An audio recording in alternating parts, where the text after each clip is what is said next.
Hey everyone, sketch with me के session में आपका स्वागत है। हाय, मेरा नाम ऋषिका सिंह है और जैसे कि आप समझ ही गए होंगे कि ये वीडियो रिलेटेड होने वाली है स्केचिंग से। तो आज हम सीखेंगे कि कैसे हम किसी भी सब्जेक्ट को स्टेप बाय स्टेप अप्रोच कर सकते हैं बिना किसी मेथड और टेक्निक की हेल्प से। तो चलिए अब बिना देरी किए इस वीडियो को स्टार्ट करते हैं। स्केचिंग को स्टार्ट करने से पहले आपका वार्म अप करना बहुत ज़रूरी होता है।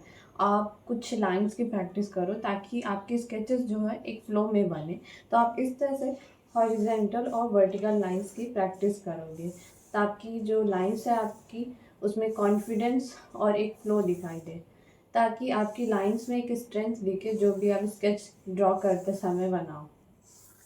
तो आप इस तरह से वर्टिकल लाइंस की, हॉरिजेंटल लाइंस की प्रैक्टिस कर सकते हो।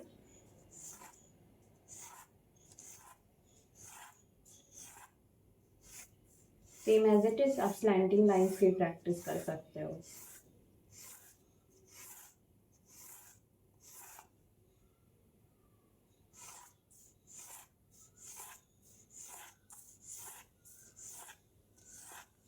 तो यहाँ पर मैंने एक सिंपल सा रेफरेंस लिया है वर्ड का। अब स्केचिंग करते समय हम दो तरह से स्केच करते हैं, एक तो लाइंस के फॉर्म में स्केच करते हैं अपने रेफरेंस को, दूसरा शेप्स के फॉर्म में। अगर आप कम्प्लीटली बिगनर हो, अभी स्टार्ट करो, आपने इससे पहले कभी भी स्केच नहीं किया है, तो आपको लाइंस के फॉर्म में ड्रॉ करना बहुत इंपॉर्टेंट है। अब ऐसा क्यों? क्योंकि कर्व्स के कंपैरेटिवली में लाइंस को समझना ज़्यादा इजी होता है। इसलिए स्टार्टिंग में हम जो भी सब्जेक्ट की प्रैक्टिस करते हैं उसे लाइंस के फॉर्म में ड्रॉ करने की कोशिश करते हैं। तो चलो स्टार्ट करते हैं। सबसे पहले आप इसके ओवरऑल प्रोपोर्शंस को ध्यान से देखो, रेफरेंस को अपने 1-2 मिनट, फिर उसके बाद ड्रॉ करना स्टार्ट करो। हड़बड़ी में ड्रॉ मत करो, नहीं तो गलत ही बनेगा आपका बार बार। तो यहाँ पर मैं इस बीक वाले पार्ट से स्टार्ट कर रही हूँ। तो सबसे पहले मैं देखूंगी इस लाइन का एंगल, ये जो यहाँ पर ये जो कर्व है ये किस एंगल में बन रहा है। हमें इसे लाइन के फॉर्म में पहले स्टार्टिंग में ड्रॉ करना है। हम डायरेक्टली कर्व्स को यहाँ पर नहीं ड्रॉ करेंगे। तो इसका ये जो एंगल है कुछ ना झुका हुआ है, तो हमने ड्रॉ कर दिया। अब हम इस लाइन को देखेंगे कि ये लाइन के कंपैरेटिवली ये वाली जो लाइन है कितनी बड़ी है। आपको इस तरह से जज करते हुए चलना है ताकि आपकी जो प्रोपोर्शंस हो वर्ड्स के वो एक्यूरेट एकदम बने।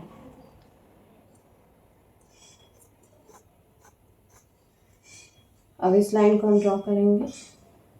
ये माइंड में रखना कि आपको हर बार ध्यान देना कि कौन सी लाइन किसके कंपैरेटिवली में कितनी बड़ी है, साथ ही में और किस एंगल पे बनी है।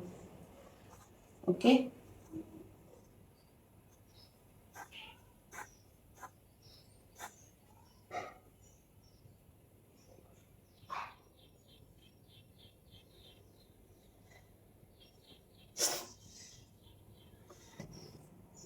एक काम ये कर सकते हैं कि यहाँ पर इसको इतना सा ड्रॉ करके यहाँ पर से एंगल ले, या फिर डायरेक्टली हम ये सीधे एक बड़ा सा एंगल यहाँ पर ड्रॉ कर दें। तो मैं इसको ब्रेक करूँगी। यहाँ पर ये थोड़ा सा बड़ा है और फिर यहाँ से ये एंगल बन रहा है इस तरह से। आपको ये ध्यान देते रहना कि एंगल इसमें कहाँ पर कितना ऊपर तक है, ये चीज़ें देखते रहना बहुत अच्छी तरह से। जैसे ये थोड़ा सा ही ऊपर होगा यहाँ पर, थोड़ा बहुत स्केचिंग में ऊपर नीचे चलता है, पर बहुत ज़्यादा डिफरेंस नहीं आना चाहिए आपके प्रोपोर्शंस में। बट जब हम लॉन्ग आवर्स की स्टडी करते हैं, जहाँ पर हम चीज़ों को ऐसे ही फ्री हैंड ड्रॉ करते हैं, तो वहाँ पर आपको एकदम एक्यूरेट बनाने की प्रैक्टिस करनी पड़ती है। वहाँ पर इतना सा भी अगर डिफरेंस आता है थोड़ा बहुत भी, तो हमें उसे सुधारना पड़ता है। अब हम देखेंगे ये वाले पार्ट से ये वाला पार्ट कितना ऊपर है। यहाँ पर देखना, ये गैस किया मैंने, ये लगभग इतना ऊपर है। मैं इसको मार्क करने के बाद यहाँ पर डायरेक्टली लाइन ड्रॉ कर लूँगी। ड्रॉ कर लिया हमने। अब उसके बाद ये वाली जो लाइन है, ये जो नेक पार्ट तक, और ये वाली लाइन ये कितनी बड़ी है और कहाँ तक आ रही है। तो जैसे कि आप देखोगे ये जहाँ पर ये लाइन ख़त्म थी उसके ये थोड़ा सा ही नीचे है। और एंगल को भी ध्यान से देखना किस एंगल में बन रही है लाइन आपकी।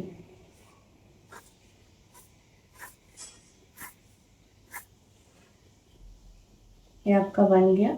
अब इसका ये जो हेड वाला पार्ट है इसको बहुत ध्यान से ड्रॉ करिए, क्योंकि बहुत लोग यही तो मिस्टेक करते हैं, क्योंकि बहुत छोटे छोटे एंगल्स यहाँ पर बन रहे हैं, जिसकी वजह से जब अगर आपका सिंप्लीफिकेशन ये लाइन से बिगड़ जाते हैं, जब आप सिंप्लीफाई करते हैं अपने सब्जेक्ट को, तो आपके जो प्रोपोर्शंस होते हैं किसी भी सब्जेक्ट के, जब आप उसमें कर्व्स ऐड करते हो तो वो अच्छे नहीं दिखते।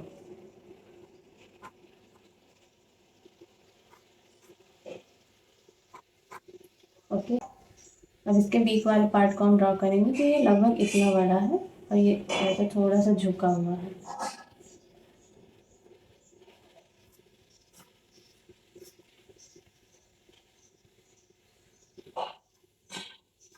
अब इसका जो ये विंग्स है ये कहाँ पर आ रहा है, इसकी प्लेसमेंट कहाँ पर है, आपको ये ध्यान देना है। तो ये थोड़ा सा यहाँ पर इतना नीचे है, तो हम इसको मार्क कर लेंगे। ऐसे ही सेम एज इट इज यहाँ पर भी करोगे कि ये थोड़ा सा ऊपर है तो आप मार्क कर लिए। यहाँ पर आपको दो चीज़ करनी है, एक तो पहले इसका डिस्टेंस देखना है, दूसरी चीज़ ये लाइन किस एंगल में बन रही है, ये भी चीज़ आपको ध्यान रखनी है। तो सबसे पहले हम इसकी डिस्टेंस को देखेंगे कि ये कहाँ तक है। मेरे हिसाब से इतना होना चाहिए, लगभग इतना। अब ये थोड़ा सा यहाँ पर इस तरह से बना है, इसका पंख तो झुका हुआ है। अब यहाँ पर से देखें तो एक स्ट्रेट लाइन आप कह सकते हो कि ये बनी हुई है। यहाँ पर ये थोड़ा सा नीचे मुड़ा है, उसको ड्रॉ कर दिया। अब यहाँ से एक स्ट्रेट लाइन गई है तो हम इसको ड्रॉ कर देंगे। ऐसे ही सेम एज यहाँ पर देखना है कि किस तरह से बन रहा है ये।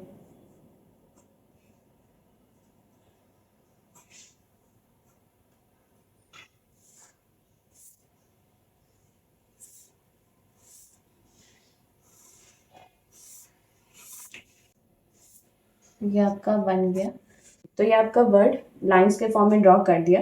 इस मेथड को हम कहते हैं सिंप्लीफिकेशन मेथड, जहाँ पर हम अपने सब्जेक्ट को ओवरऑल लाइंस के फॉर्म में ड्रॉ करते हैं। तो ये हमारा पहला स्टेप होता है। दूसरा स्टेप यहाँ पर आपका मेन अब ये है कि आप अब ध्यान से देखो, जो आपने ड्रॉ किया है लाइंस के फॉर्म में सिंप्लीफाई किया, वो आपका सही है। तब जाके आप इसमें कर्व्स को ऐड करोगे। जब तक आपको लगे नहीं हमारा सही नहीं है, तब आप इसको सुधारोगे पहले, फिर उसके बाद जाके आप कर्व्स को ऐड करोगे। इस तरह से इजी हो जाता है ड्रॉ करना, जब आप अपने सब्जेक्ट को लाइंस के फॉर्म में पहले सिंप्लीफाई करते हो, बाद में उसमें जो डिटेलिंग्स और कर्व्स है उसको ऐड करते हो, तो ये वर्क ज़्यादा अच्छा दिखाई देता है और साथ ही उसके प्रोपोर्शंस भी एक्यूरेट दिखते हैं। तो चलो यहाँ पर आप कर्व्स को ऐड करते हैं। आपको दिखाने के लिए मैंने यहाँ पर थोड़ा सा इसको डार्क ड्रॉ किया था। आप जब सिंप्लीफाई करोगे तो जो आपकी लाइंस होंगी वो लाइट बनाना, आप बहुत ज़्यादा डार्क नहीं चलाना है आपको पेंसिल को।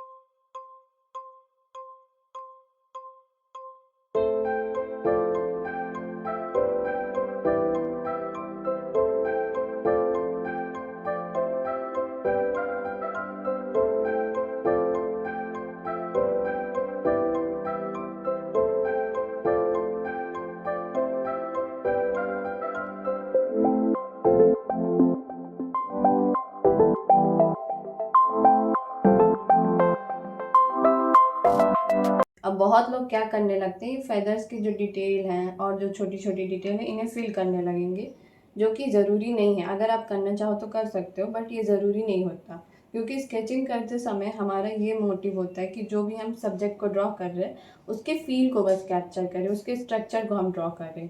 ये बस हमारा मोटिव होता है स्केचिंग को करते समय। तो यहाँ पर चलो अब इस रेफरेंस को हम ड्रॉ करेंगे। तो अगर हम देखें तो ये जो बीक से नेक लाइन तक पार्ट है एकदम स्ट्रेट लाइन जैसे हमें दिख रहा है, इमेजिन करें तो यहाँ पर हम भी ड्रॉ कर देंगे इसे ऐसे ही सेम है, एक स्ट्रेट लाइन। ठीक है, अब इसका जो बीक पार्ट से हेड पार्ट तक है, तो यहाँ पर ये कुछ हाफ ट्रायंगल जैसे बन रहा है। अगर ध्यान से देखो, यहाँ पर हम भी ड्रॉ कर देंगे ऐसे ही। ये देखना कि ये पार्ट इस पार्ट में, नीचे वाले पार्ट में लाई कहाँ पर कर रहा है, आपको ये भी ध्यान देना है। तो मैंने ये देखा कि ये जैसे हमने यहाँ तक ड्रॉ किया, अब ये बीच में है थोड़ा सा आगे की तरफ, यानी यहाँ पर हम भी मार्क कर देंगे और यहाँ तक इसको ड्रॉ कर देंगे। ओके, अब यहाँ पर ये जो वाला पार्ट है ये भी कुछ ट्रायंगल जैसे झुका ही हुआ है, तो इसको भी हम ड्रॉ कर देंगे।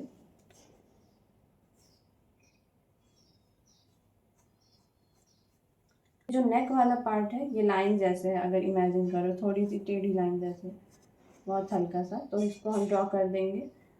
और ये वाला भी सेम एज बना है, पर ये थोड़ी सी बड़ी है लाइन, तो हम इसको भी ड्रॉ कर देंगे। ठीक है। अब यहाँ पर ये जो पार्ट है कुछ एस कर्व जैसे है, अगर इसके नेक के पार्ट को देखो, बट यहाँ पर हमें इसे लाइंस के फॉर्म में ब्रेक करना है। तो आपको यहाँ पर ध्यान देना कि कौन सी लाइन किसके कंपेरेटिवली में।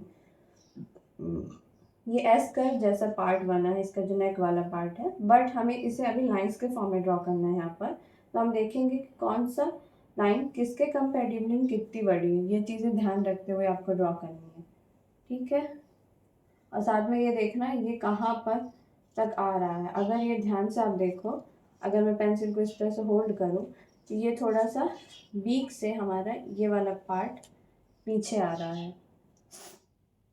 अगर मान लो इसकी बीक यहाँ तक है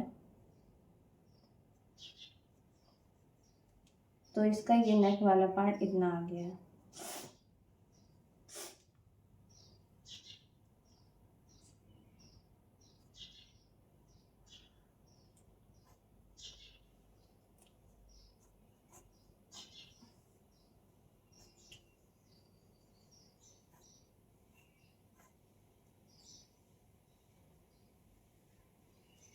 अब ये पार्ट से जैसे हमने यहाँ पर स्ट्रेट लाइन ड्रॉ की, इस पार्ट से अगर हम यहाँ पर डायरेक्टली, यहाँ पर हमने एक स्ट्रेट लाइन ड्रॉ की, अब इस पार्ट से यहाँ तक हम डायरेक्टली स्ट्रेट लाइन ड्रॉ कर सकते हैं।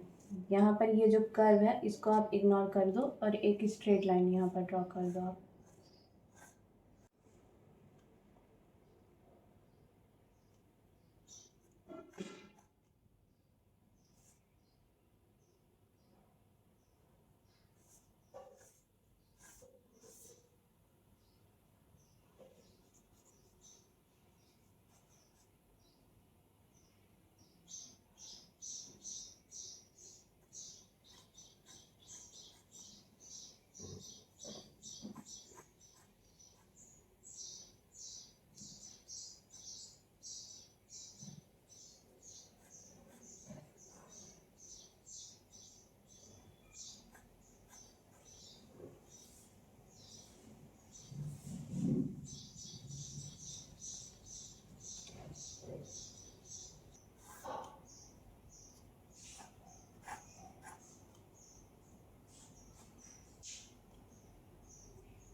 तो यहाँ पर हमारा बर्ड सिंप्लीफाई हो गया है। अब हम इसमें कर्व्स को ऐड करेंगे, तो चलो देखते हैं।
जैसे कि आपने यहाँ पर देखा कि कैसे हम किसी भी सब्जेक्ट को लाइंस के फॉर्म में सिंप्लीफाई करते हैं, साथ ही में हम किसी भी सब्जेक्ट को ईजिली और एक्यूरेटली ड्रॉ कर सकते हैं बिना किसी टूल और टेक्निक की हेल्प के। सो इस सेशन को अब यहीं पर एंड करते हैं। अब मिलते हैं नेक्स्ट वीडियो पे। Till keep watching and keep learning.